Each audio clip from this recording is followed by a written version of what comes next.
So, Elwyn, how do we restore deep regenerative sleep? Excellent. Well, I would start with practical stuff, and that's exactly what I said to you, right, Chrissy? And I'm glad that it's worked to some degree. So practical stuff.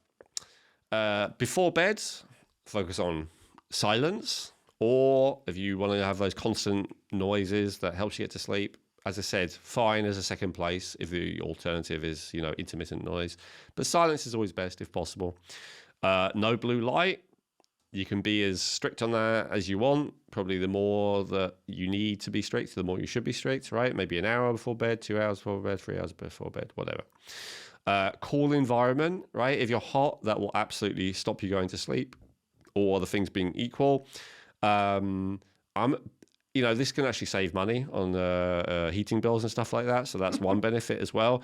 I'm a big fan, especially in winter and stuff like that, of have the room pretty cool, but then you can still, have like warm bedding and stuff like that. So, but I think that's ideal. I think there's something about breathing cool air. I think that's the difference. So even, in the summer when there's no saving of money, I would still prefer to keep the room cool and have a reasonable bedding. But maybe that's my personal preference. But anyway, somehow or another, your body's got to cool down. Some people like to do a cold bath and shower. That sometimes works, sometimes doesn't. It does stimulate stress chemicals. If you have a fast COMT, this is my theory, then you can clear away those stress chemicals quickly, get to sleep. But if you have a slow COMT, maybe that will actually keep you awake longer. So the only way to know for sure is to try it. Some people do really good on that, cold something and then go to bed. Fresh, pure air. I wouldn't say only fresh air because we talked about that before. Like opening windows may mean adding noise. So an air purifier may be a better option for you. You got to balance those two, against each other. No stimulants. I mean, really in general, but I know most people won't listen to that. Like I personally, don't use stimulants except for maybe the stuff that you could describe as a stimulant I've talked about in previous episodes, but not really. But if you're going to do them, just earlier in the day, right? I think, some people these days talk about it's not good to have caffeine as soon as you wake up, and I can understand the logic behind that as well. But something like 2 or 3 hours after you wake up and then not again would be ideal if you are going to do stimulants. Alcohol is just as bad in terms of its effect on sleep as caffeine, in fact. Now, alcohol massively increases GABA, which you would think would be helpful. And in fact, this is why a lot of people drink before they go to sleep, because it does seem to help with sleep. The problem is that although it does shut down significantly the activity of that prefrontal cortex, which can help you sleep, especially if overthinking is the thing stopping you falling asleep, it also, because of the amount of poison, like, alcohol being turned into aldehyde, is going to massively impact the quality of the sleep you get. So generally, that's the idea. It may help you get to sleep, but it ruins the quality of your sleep. And this is true of most of the sleeping medications that are out there as well, like even more so that for those medications, that a lot of them, they're called hypnotics, meaning they don't actually really help you sleep. They just put you into such a disassociated state that you fall asleep, but they're not leading to quality sleep. They're just knocking out your conscious mind, if that distinction makes sense. So it's more like a passing out thing. It's not leading to deep restorative sleep. It can, in some situations, be better than nothing. I'm not, judging anyone on that, but as a long-term solution, it's not great because it's not really helping you to make that restorative sleep. Food, we touched on that already. The general consensus these days is don't eat for several hours before sleep. I think in an ideal world, that is accurate because it means that your body is not trying to digest, which is an energy-intensive process, at the same time it's trying to sleep. So we have these kind of anabolic stroke catabolic systems in our body. Anabolic means to build up, catabolic means to tear down. Sleep, you actually want to be a catabolic time, ideally. You want the body to be recycling old cells, getting rid of them, replacing them. You want it to be tearing down during the night, so then you can build it back up during maybe later in the night and then during the day. But in some cases, especially if a person has a blood sugar issue, it can be really beneficial to eat not long before sleep. So the other thing is, if you're a person with a high metabolism, either because you've optimized it like we talked about, or because you do a lot of training and stuff like that, then sometimes you just need to eat not long before sleep because it keeps that metabolism burning. So again, that's a big indicator for that is if you're overweight at all, you probably the only reason that you would eat before sleep is to keep your blood sugar balanced. Like that's not helping you otherwise. It's very beneficial to not eat. And I think that's why it's general advice because most people are overweight these days. So it's good general advice. But if you are underweight especially, or if you are trying to hold on weight for, as I said, athletic purposes or whatever, then eating before sleep may actually be a good idea. All right, in terms of actual stuff, GABA support. So we talked about this recently, but I'll say it again quickly. L-theanine is good, which is an amino acid, which helps to increase GABA and calm down that prefrontal cortex activity. L-glycine is good, which is another neurotransmitter, which is very similar to GABA in terms of being a calming, inhibiting both amino acid and neurotransmitter. And then pregnenolone, I've talked about in different episodes. The episode we did on feel-good neurochemicals. I will not go into detail about that again because it's complicated, but check out that episode if you need something a bit more powerful that helps with GABA. And we've talked about generally GABA is going to be better in someone who has optimal levels of testosterone and progesterone. So getting your hormones in the right place. Again, complicated topic that we talked about a lot in those previous episodes. Supporting melatonin. So you can just, take melatonin quite simply. This is kind of a little bit controversial. Some people say it's a good idea, some people's not. I think in theory, research-wise, a normal dose of melatonin, there's very little evidence that it causes any kind of significant issues. But because it is a hormone, it's one of the few hormone supplements that is just a supplement. There's no restrictions around it. In our countries, although there's many countries around the world actually where it is treated like a drug that you have to get from a doctor. But I think the reason why it's not treated like a drug is because you can have like way more than it says, and it's perfectly safe. It won't kill you. But I would really leave this down to your personal experience. So if you take it, helps you sleep, and it doesn't leave you groggy the next day, great. If it does, then you may need to consider alternatives. But I'm not against it at all. We talked about how important sleep is. So anything that helps you genuinely deeply sleep, which melatonin absolutely can do, can be really, really great. There's a bunch of herbs that also help to some degree, like lemon balm and passion flower, and they tend to work by increasing GABA, sometimes melatonin, reducing stress chemicals. We do have a product in Fuyang called Sleep Aid that has a lot of these ingredients in it, not the pregnenolone because that's a hormone, but a lot of the others like melatonin. So we talked about reducing stress chemicals, especially cortisol. My favorite for that is ashwagandha. Ashwagandha also helps to improve GABA. Ashwagandha also helps to improve dopamine in general.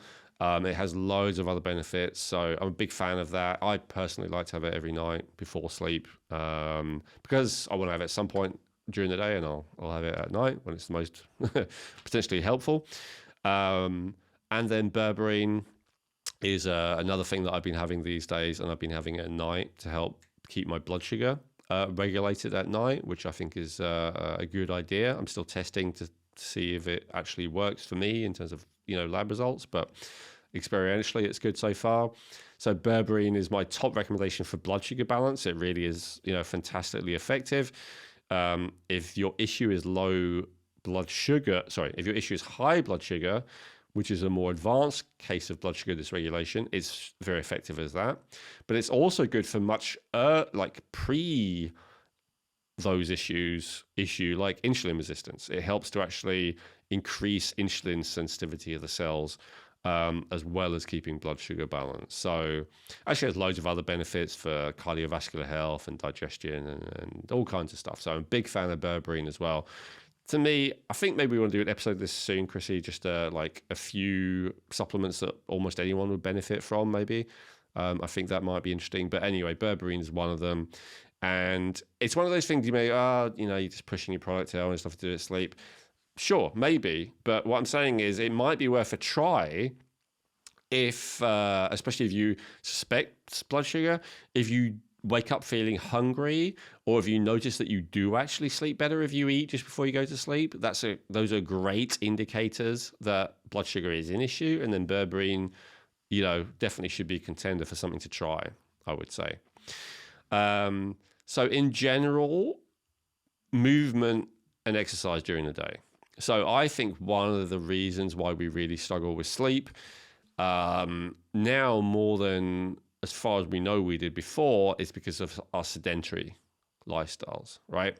So we haven't really done an episode on this yet either, but as much as there's voluminous evidence how beneficial sleep is, there's voluminous evidence how beneficial exercise is.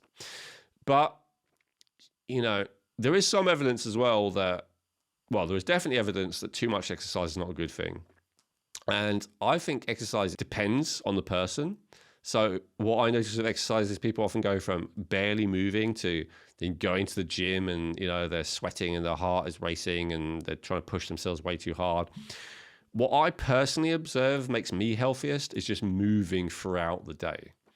And, it's one of the things I feel I miss about when I used to do more manual labor, when I was on my feet all day and picking stuff up and moving stuff around. Like, it absolutely improves digestion, I found, and it absolutely does improve sleep. So, okay, Owen, but how do I implement that? Well, whenever there's a choice, right? So there's a choice like, could I walk there rather than drive or get a ride? Like whenever I'm on the phone, if I'm not in front of a camera like I am now, I'm always on my feet and walking around when I do my calls, right? Rather than sitting down like most people, I believe, would be, right? So it's taking those, even if you have an office job, it's taking those opportunities, like to always ask yourself, could I be doing this while moving around as opposed to sat still? And more than you may think, in a lot of cases, the answer is actually yes, you could do. And so to move around as much as possible, and yes, exercise as well. And definitely there's loads of evidence about the benefits of exercise. But what I'm kind of saying is, if you're like sat down like 12 hours a day, then that half an hour at the gym or whatever, I think you're better off moving 6 hours a day and not going to the gym. And there's a lot of evidence for that. Like, we're designed to walk several hours a day. Walking really is one of the best exercises. Now, of course, biohacking, optimizing next level. Should you be doing some kind of resistance training? Should you be doing some kind of high intensity training? Yes, absolutely. But I'm saying, just as I don't think that should be your only movement during the day. And I would prefer that you start with walking and basic movements for as many hours as possible during the day. It's actually way more beneficial. And going back to this sleep thing, it's way more conducive to sleep. You make a wonderful, excellent point. That was one of my things is, when the kids were younger and when we lived in the UK, I walked them to school every day, as I took them to school, picked them up, brought them home, so there was a lot of movement, especially with young kids.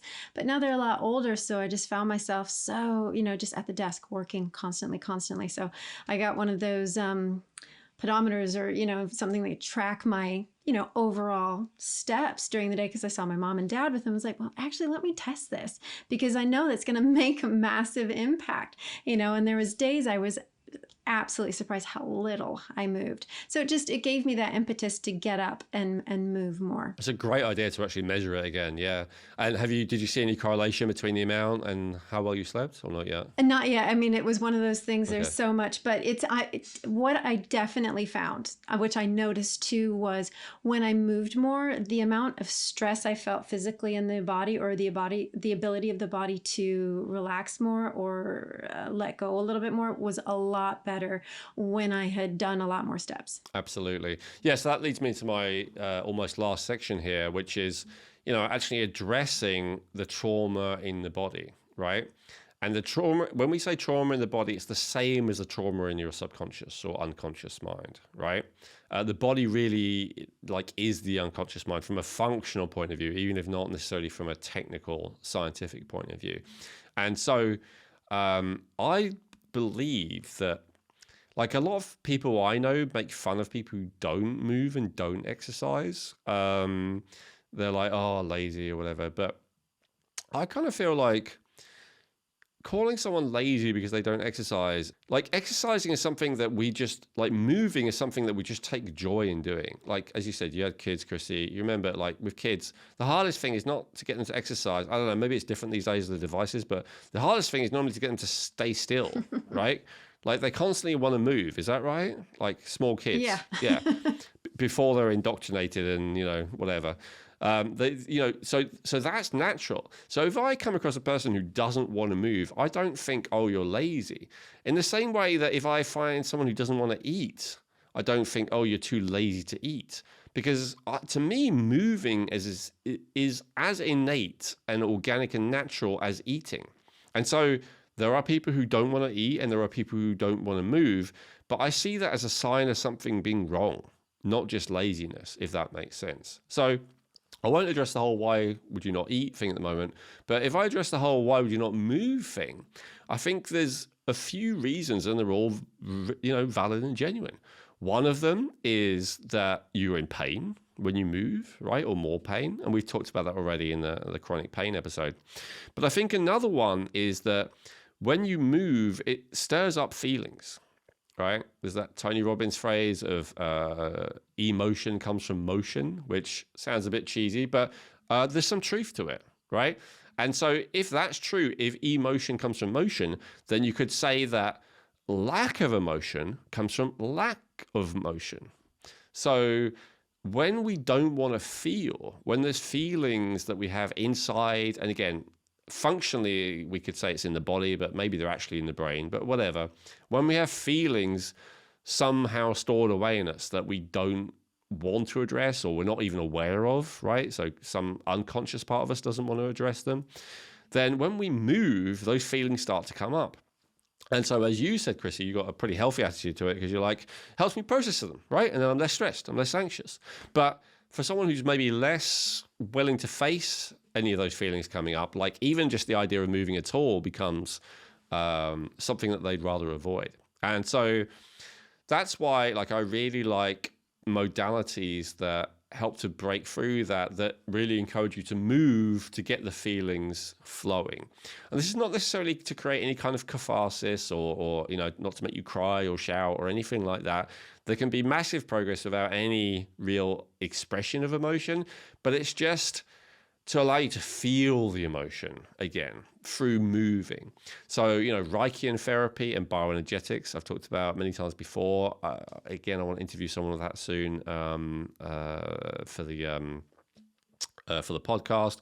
But they're really, really great, both kind of as exercise. I mean, they get your heart moving and your lungs and stuff like that. But more than that, it's really allowing you to start feeling these feelings again and becoming aware of your body again. Now, there's also things like EMDR and EFT that are the most, how would you say, probably scientifically validated modalities out there that really help to address trauma in at least slightly physical way. So EMDR is eye movements and then EFT is tapping. And so again, it's kind of addressing the body. In Reichian therapy, we work on all kinds of muscles, but we say that the eyes are one of the two most important sets of muscles when it comes to repressing feelings. So it makes sense that EMDR is so effective that it actually helps, it works. And the funny thing is, as someone who's had some experience of EMDR, what you notice is when you do it, and it's just really looking back and forth on the simplest possible level, is after a while you feel really tired and you feel really ready to sleep, So I actually used to do it, and I'm not saying you should do this without oversight of a professional, because it can also bring up trauma and all kinds of horrible feelings. But I actually used to do it just to get to sleep at night. After a while, once the main traumas, I guess, were processed. And so, therapy, whether it's formal therapy, whether it's talking to, a spiritual counselor, a religious leader, a friend, but a non-judgmental friend, a non-judgmental family member, like someone who you can just talk to about how you feel, that can also help, to sleep better. So it's the traumas that are in our body, traumas that are like need to be expressed. They can it can really help you to sleep, to deal with both of those. I talked earlier about maybe guilt or shame about something you've done, or maybe you have resentment or anger towards someone that you don't know how to express to them. So to talk to someone else about that can be really beneficial. But again, often it can be limited benefit if that's all you do. So still like moving, and the key really seems to be to feel the feelings in your body. And it's because it creates that connection between the body and the brain. And so like talking about it can be helpful. Sometimes it isn't, but consistently feeling the feeling in your body by doing this body-based work does seem to be really impactful in many cases. And that'll bring me to my last recommendation. This is one that I, again, never see talked about as a recommendation for sleep, but to me it's the most obvious thing in the world. So I'll say it. I'm not sure if I've said this to you before, Chrissy. And it's meditation. So first of all, when you do a regular practice of meditation at the times you should be doing it, like for instance, first thing in the morning, it will help with everything I just said. It will help with processing those feelings. It will help to, increase that awareness of the body. It will help to process those traumas. Meditation seems to be a really good, surrogate, like replacement, supplement maybe for REM sleep. So it really helps you to process stuff. Now, meditation, a lot of people mean a lot of different things by it, and there's obviously various types. But what I mean is it's where, first of all, you remove all distractions, right? Guided meditations can be good, but I kind of don't think that they're actually meditation. I think they're more something else. But when I say meditation, I mean removing all distraction and just focusing on something.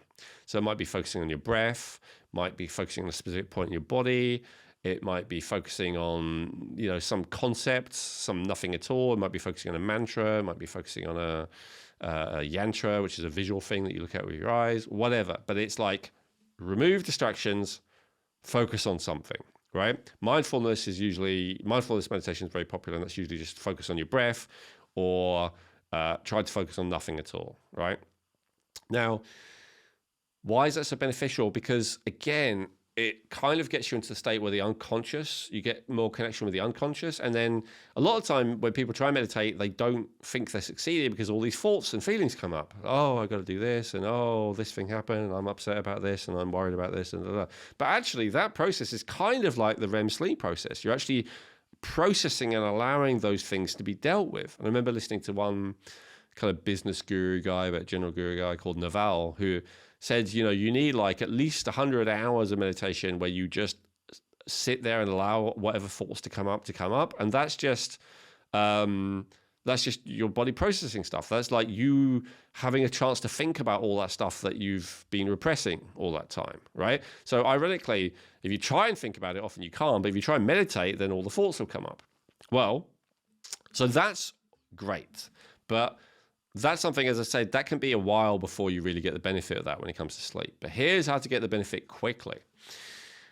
A lot of the time, basically, almost everyone who teaches meditation says, don't do it lying down. You have to do it sitting up, sometimes even standing. Why do you have to do it sitting up rather than standing? Standing rather than lying down? Because if you do it lying down, you'll probably fall asleep.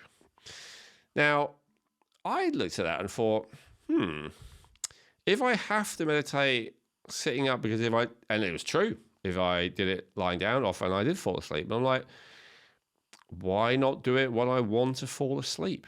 And I could not come up with any good reason why not. And so to me, this is the most effective method of falling asleep at all. And because there is a psychological element to this. And one of the reasons why I was reluctant, and we ended up doing it, but spent a long time about why you should sleep, is because people get into this psychological thing like, oh God, And and you're up at, again, I know a lot of people might end up watching this at 3 a.m. or something, like, oh my God, I'm going to get up in 4 hours and, oh, I might die. And he said there's a 20% increased chance that I'll die. And like getting into all this, and I need to sleep and I must sleep. And of course, because the act of sleep is the act of surrendering, the more you want to try and do it, the more you like, dopamine is that goal orientation, right?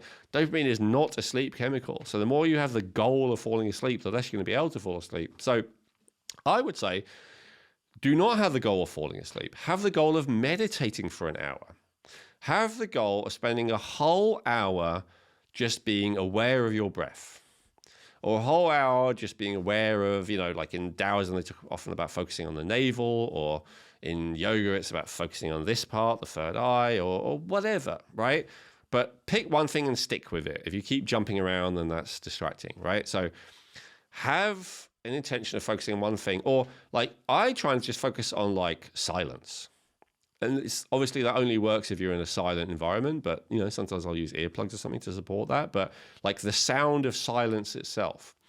And then another thing you can focus on, and this only works this only really works if you're not in pain. But if you're not in pain, focus on just the sensations of your body, which is the same thing, as we said, of focusing on your unconscious mind.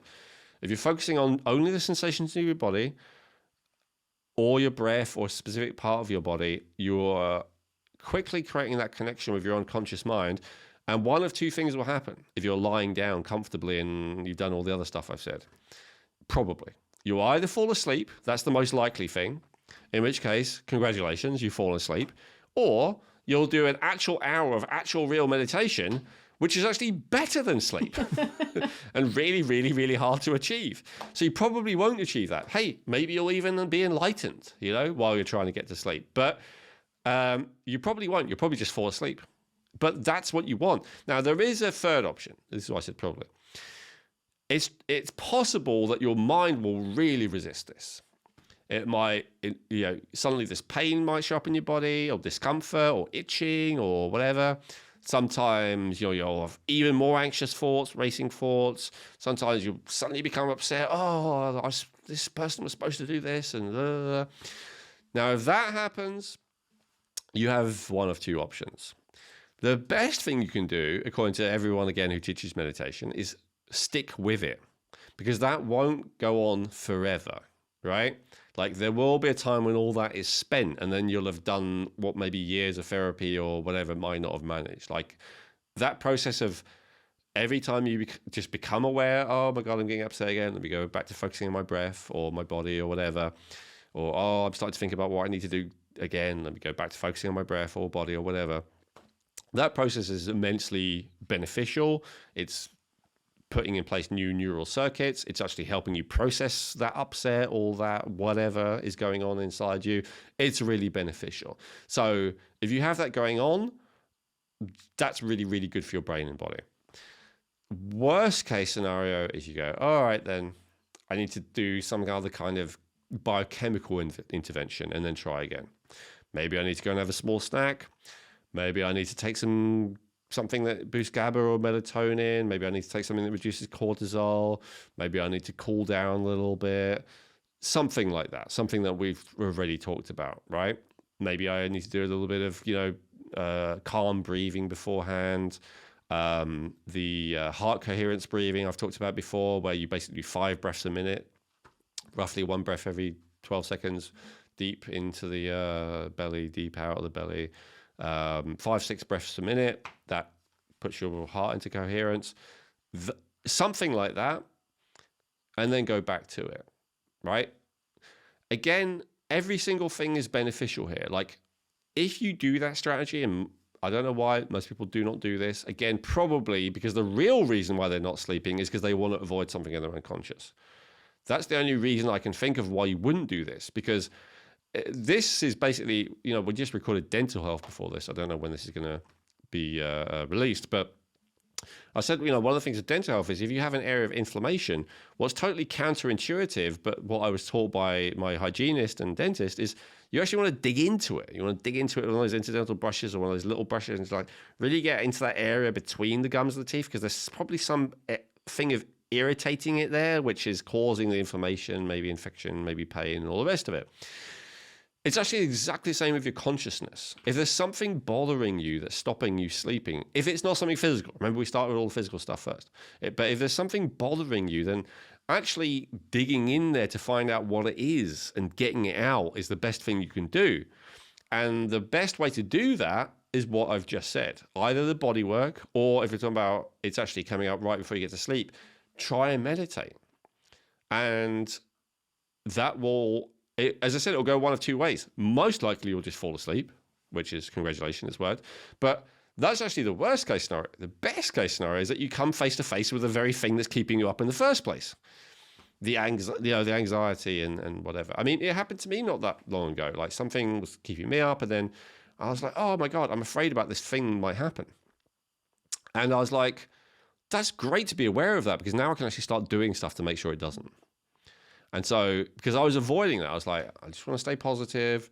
And I was like avoiding this thing that I was afraid of. And then it started impacting my sleep. Then I became aware of it. Then I started addressing it rather than avoiding it. Then I resolved the issue. Then, of course, I can sleep again. Do you see what I mean? So, like, that's the other element of it is, maybe it's not some old trauma or some old thing. Maybe your brain is actually trying to tell you something that you don't want to hear. And the only time that your defenses are down is while you're asleep. And that's why it's waking you up. It's waking you up to tell you something. So that's the other option. Our body, you mentioned it earlier, our body is our subconscious mind, and it's its job to keep us safe and make us aware of things potentially that are keeping us from that optimization or, from getting to that ultimate goal that we want to do. So it's going to speak to us. It might not be in the most, how should I say this, in the way that we want it to, but it definitely, it wakes us up and makes us pay attention. I wouldn't jump to that, right? I always prefer, let's start with it's just a biochemical issue. Let's just reduce stress chemicals, increase GABA, play around with a few other things, cool the room, whatever. But if all of that doesn't work, and if you're watching this, I'm assuming you may have tried all that stuff and it hasn't worked. And you're like, well, what else? I don't want to tell you the same as everyone else. I will, because it works a lot of times, but I will also tell you what no one else seems to be telling you, that if that stuff doesn't work, there's a reason for it, and this is it. Hey, I hope you enjoyed that clip from the Rejuvenate podcast. If you want to watch the full episode that came from, just click on the link above. Or if you just want to watch our latest video, then click the link below. And make sure that you subscribe to the channel and like the video. Thank you.